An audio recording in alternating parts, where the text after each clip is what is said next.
जोधपुर के बासनी थाना क्षेत्र में अवैध शराब कारोबारियों के हौसले बुलंद। एक शराब ठेके के नाम पर दूसरे शराब ठेके पर भी अवैध रूप से जारी है बिक्री। अब प्रशासन की मिलीभगत कहे या फिर शराब माफिया की राजनीतिक संरक्षण। जोधपुर के बासनी क्षेत्र में अवैध रूप से एक ठेके के नाम पर दूसरा ठेका अवैध रूप से चल रहा है। प्राप्त जानकारी के अनुसार जोधपुर जगत की टीम को सूचना मिली है कि जोधपुर के मरुधर इंडस्ट्रियल एरिया स्थित बासनी क्षेत्र में बिहारी कॉलोनी में भगवती वाइन शॉप के नाम से एक दूसरी शॉप भी अवैध रूप से संचालित की जा रही है, जिसकी भनक शायद आबकारी अधिकारी सहित पुलिस प्रशासन को भी है, लेकिन इस पर कोई कार्रवाई नहीं की जा रही। आपको बता दें कि बासनी थाना क्षेत्र के अंदर आने वाले इस अवैध रूप से चल रही जगदम्बा वाइन शॉप पर दिन रात अवैध रूप से शराब बेची जाती है, जबकि इसकी मुख्य रूप से लाइसेंस भगवती वाइन शॉप के नाम से है, लेकिन वाइन शॉप के मालिक द्वारा अवैध रूप से तालमेल बिठाकर जगदम्बा वाइन्स के नाम से भी कुछ ही दूरी पर वाइन शॉप खोली गई है, जिस पर भी अवैध रूप से शराब बेची जा रही है। जानकारी के अनुसार आसपास के लोगों का कहना है कि जहां ठेका एक ही नाम से रजिस्ट्रेशन करवा रखा है, लेकिन दूसरे नाम से अवैध रूप से जगदम्बा वाइन्स इस इलाके में बनी हुई है, जहां पर अवैध रूप से शराब बेची जा रही है। दिन प्रतिदिन यहां पर घटनाएं होती रहती है। यहां पर रहने वाली महिलाओं सहित लोगों का निकलना भी मुश्किल हो रखा है। अवैध रूप से शराब बेच रहे इन शराब माफियाओं पर स्थानीय थाना और आबकारी की टीम मेहरबान बनी हुई है। यहां पर किसी प्रकार की कोई कार्यवाही नहीं की जा रही और न ही एक ठेके के नाम पर दूसरे ठेका को संचालित करने पर इस पर कोई कानूनी कार्रवाई अमल में नहीं लाई जा रही है। इस बारे में एसीपी नूर मोहम्मद से संवाददाता ने बातचीत की तो उन्होंने बताया कि इस बारे में जानकारी नहीं है, जानकारी जुटाने के बाद ही इस पर कार्रवाई की जाएगी। सवाल यह उठता है कि एक ब्रांच के नाम से दूसरी ब्रांच चला रहे शराब माफिया पर पुलिस की और आबकारी अधिकारियों की नजर क्यों नहीं पड़ती, या फिर इन अधिकारियों से सांठगांठ रखकर यहां शराब माफिया अवैध रूप से जगदम्बा वाइन शॉप के नाम से धड़ल्ले से शराब बेची जा रही है। यही नहीं, शराबी शराब लेने के बाद इस दुकान के इर्द गिर्द ही शराब पीते हैं, जिससे इलाके में खौफ का माहौल रहता है। सूत्रों की माने तो अवैध रूप से चल रही है जगदम्बा वाइन शॉप पर कार्रवाई नहीं होती है, इसी कारण से क्षेत्र में दिन प्रतिदिन वारदातें होती रहती है। क्षेत्र के लोगों का कहना है कि यह वाइन शॉप अवैध रूप से चल रही है, जिसकी भनक शायद अधिकारियों तक नहीं है, या फिर अधिकारियों के मिलीभगत से अवैध रूप से एक ब्रांच के नाम से दूसरी ब्रांच संचालित की जा रही है। लेकिन कार्यवाही तो दूर की बात, पुलिस की गश्ती दल भी यहां पर गश्त करती है, लेकिन अवैध रूप से संचालित इस वाइन शॉप पर कार्रवाई करने के बजाय यहां आने वाले शराबियों पर पुलिस कार्रवाई करती है, जबकि वाइन शॉप पर किसी प्रकार की कोई कार्रवाई नहीं की जाती है। आपको बता दें कि जोधपुर के बासनी क्षेत्र में हर क्षेत्र में अवैध रूप से शराब की दुकानें संचालित हो रखी है, जिस पर पुलिस की नजर नहीं रहती और धड़ल्ले से यहां पर शराब मिलती है। औद्योगिक क्षेत्र होने के कारण यहां पर इस अवैध शराब की दुकान पर कार्रवाई करना पुलिस के लिए शायद चुनौतीपूर्ण बना हुआ है, या फिर पुलिस की आबकारी अधिकारियों की मिलीभगत से यहां जगदम्बा वाइन शॉप अवैध रूप से चल रही है, जिसका खुलासा जल्द ही जोधपुर जगत की टीम द्वारा किया जाएगा। जोधपुर जगत ब्यूरो के लिए करण सांगा की रिपोर्ट।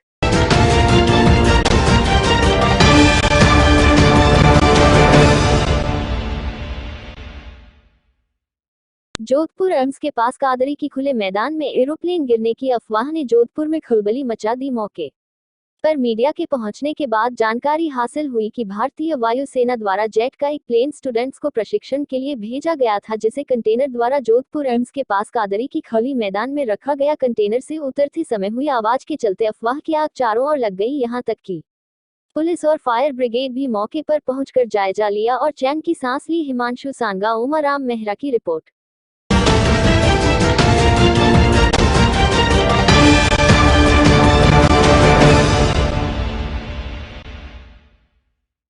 रोहट उपखंड के नवनियुक्त उपखंड अधिकारी सुरेश कुमार भाटी का डॉक्टर भीमराव अंबेडकर विकास समिति रोहट के ब्लॉक अध्यक्ष सोहन गुणपाल के नेतृत्व में कई कार्यकर्ताओं के साथ भव्य स्वागत किया गया। साथ ही ब्लॉक अध्यक्ष सोहन गुणपाल ने बताया कि जनता के एसडीएम के नाम से प्रसिद्ध नवनियुक्त एसडीएम से रोहट क्षेत्र के अंदर शिक्षा व राज्य सरकार की विभिन्न योजनाओं को आमजन तक फायदा पहुंचेगा और हर विभाग का तत्परता से होने की संभावना है। इस कार्यक्रम के दौरान कमेटी के संरक्षण खरताराम बरवट, चंद्राराम भाटी कलाली, रमेश बरवगा सहित आदि गणमान्य उपस्थित थे। हिमांशु सांगा, उमाराम मेहरा की रिपोर्ट। मैं सोहन गुणपाल, ब्लॉक अध्यक्ष डॉक्टर भीमराव अंबेडकर विकास समिति रोहट।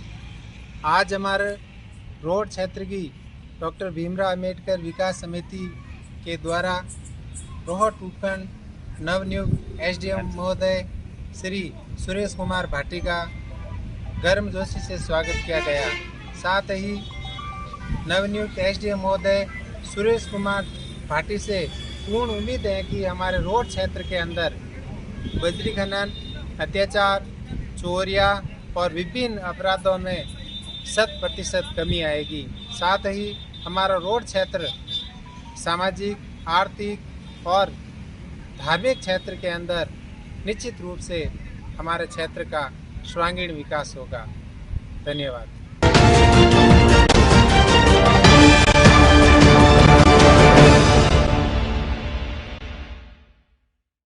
बेटी एक मुस्कान नई सोच संस्थान कार्यकारिणी की घोषणा की गई। अध्यक्ष स्नेहा भंडारी, कार्यकारिणी सदस्यों की घोषणा की गई।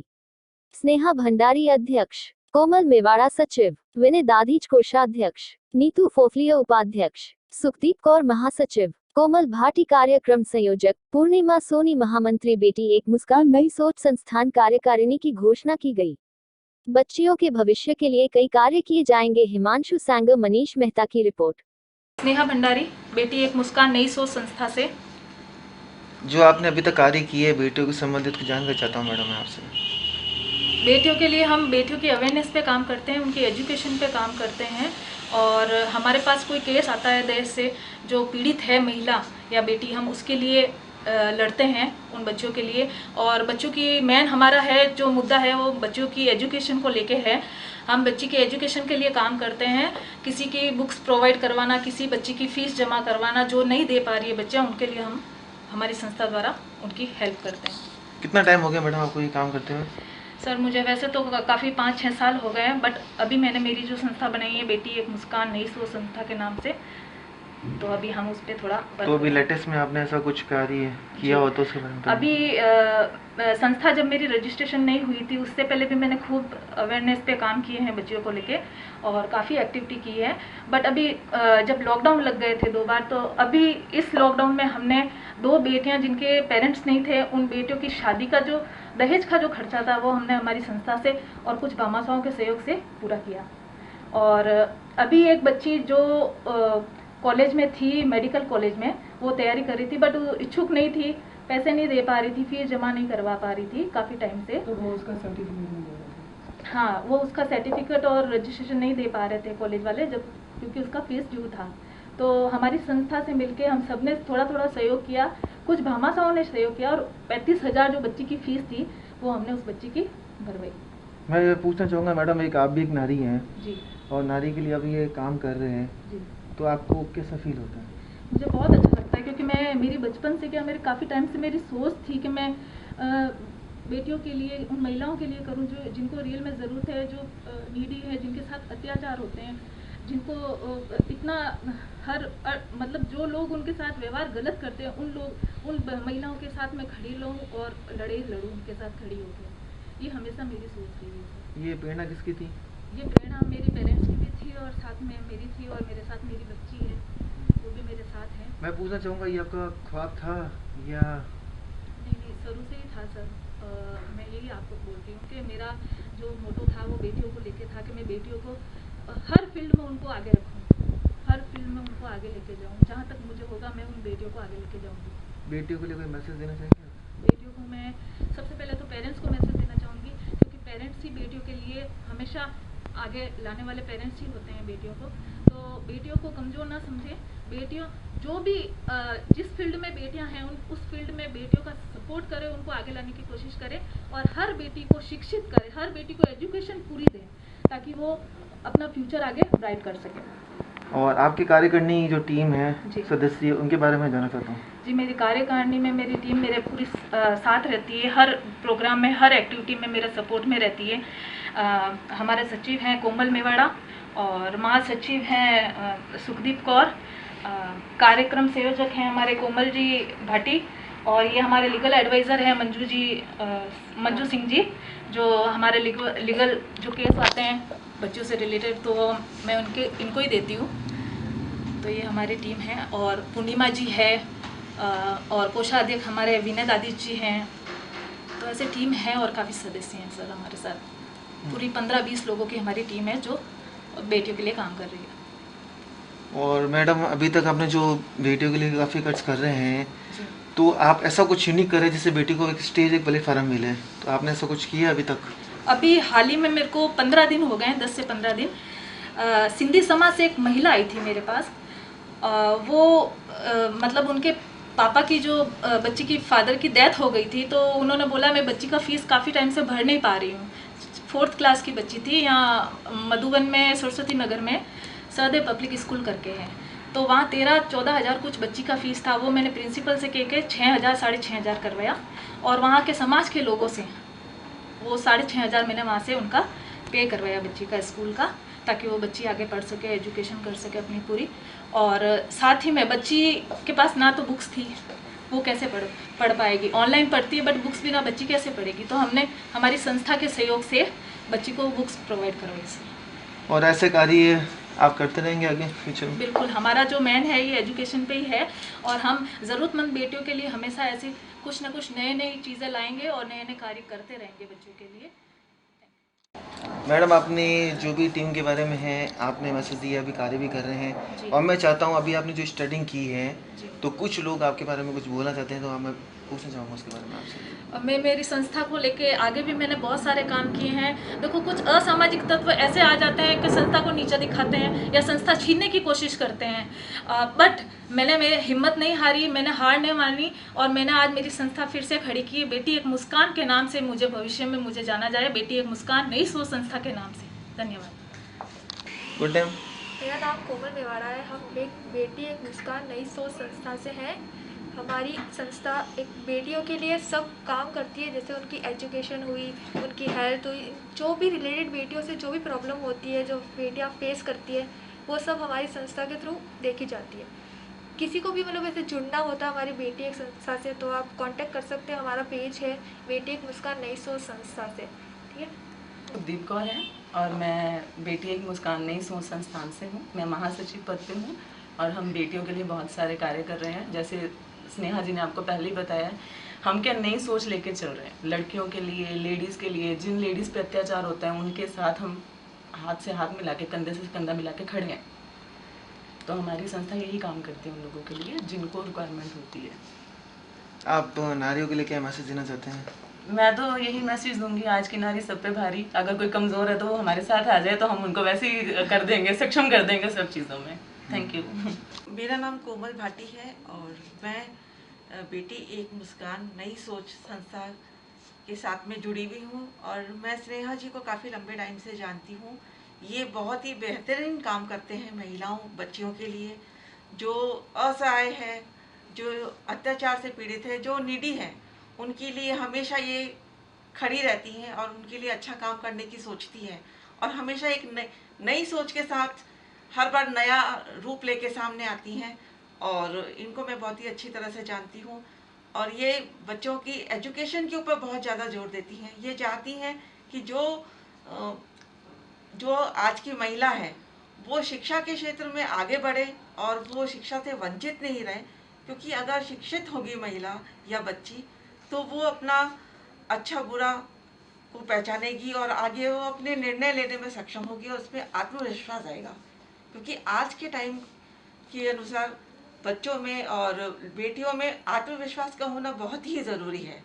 और यदि आत्मविश्वास नहीं होगा तो बच्चियों किसी भी मुसीबत का फेस नहीं कर पाएगी। तो ऐसी जो बच्चियां या महिलाएं हैं जो अपने आप को कमज़ोर समझती हैं, तो हमारी जो संस्था है, हमारी जो अध्यक्ष हैं स्नेहा जी और हमारी पूरी टीम उन बच्चों के साथ खड़ी रह के उनको एक कॉन्फिडेंस, उनको हिम्मत देती हैं कि आप आगे बढ़िए, हम आपके साथ हैं। धन्यवाद। नमस्कार, मेरा नाम शुक्खा खंडे लोयल है। मैं और एक सेहत की सलाहकार हूँ और मैं कुछ समय पहले ही स्नेहा जी से मिली हूँ और मुझे इनसे बहुत इंस्पायर मिला कि इतना बढ़िया काम कर रहे हैं बेटी एक मुस्कान नई सोच संस्था के साथ। तो मुझे भी इनसे जुड़ने का मौका मिला। ये मैं बहुत खुश नसीब हूँ कि ये इतना अच्छा काम कर रहे हैं और मैं इनके साथ जुड़ रही हूँ। क्योंकि एजुकेशन एक ऐसा है कि एक पढ़ी लिखी बेटी 7 पीढ़ियाँ सुधरती है और वो आपको भी पता है। तो इसलिए मैं इनसे ज़्यादा इंस्पायर है कि ज़्यादातर एजुकेशन पे काम कर रही है, क्योंकि बेटियों को पढ़ाना बहुत ज़रूरी है। मैं 21वीं सदी की बात कर रही हूँ। ऐसा नहीं है कि अभी बच्चे पढ़ रही है और माँ बाप से ऐसे बहुत से पेरेंट्स हैं जो रूढ़िवादी है और अपनी बेटियों को नहीं पढ़ाना चाहते, क्योंकि वहाँ पे लॉट ऑफ मनी लगती है और वो सोचते जो पैसा लग रहा है वो हम क्यों ना अपनी बेटी को दहेज में दें। और बस ये सोच के कारण बेटियां पीछे जा रही है। मैंने ऐसे बहुत सी फैमिली से मैं मिली हुई हूँ जिनकी बेटियां बहुत मतलब कम पढ़ाने की कोशिश करें, जिनको डॉक्टर बनना है, जिनको इंजीनियर बनना है। बस यही है कि भाई पैसा ज़्यादा लग जाएगा और समाज वाले क्या कहेंगे कि भाई आपकी बेटी, क्योंकि जो बेटी पढ़ेगी लिखेगी उनको तो बाहर भेजना पड़ेगा और वो सब माँ बाप से सहन नहीं होगा क्योंकि उनको सुनना पड़ेगा। लेकिन ये बात रूढ़िवादी हो गई, इसलिए रूढ़िवादी से हट के जो स्नेहा जी काम कर रहे हैं मैं हमेशा इनका सहयोग करूँगी और हमेशा मैं इनका साथ दूँगी। मेरा नाम एडवोकेट मंजू सिंह राठौड़ है। मैं बेटी मुस्कान नई संस्थान से जुड़ी हूँ और ये सौभाग्य मुझे स्नेहा जी ने दिया और मैं बहुत खुश हूँ इस संस्था से जुड़ के।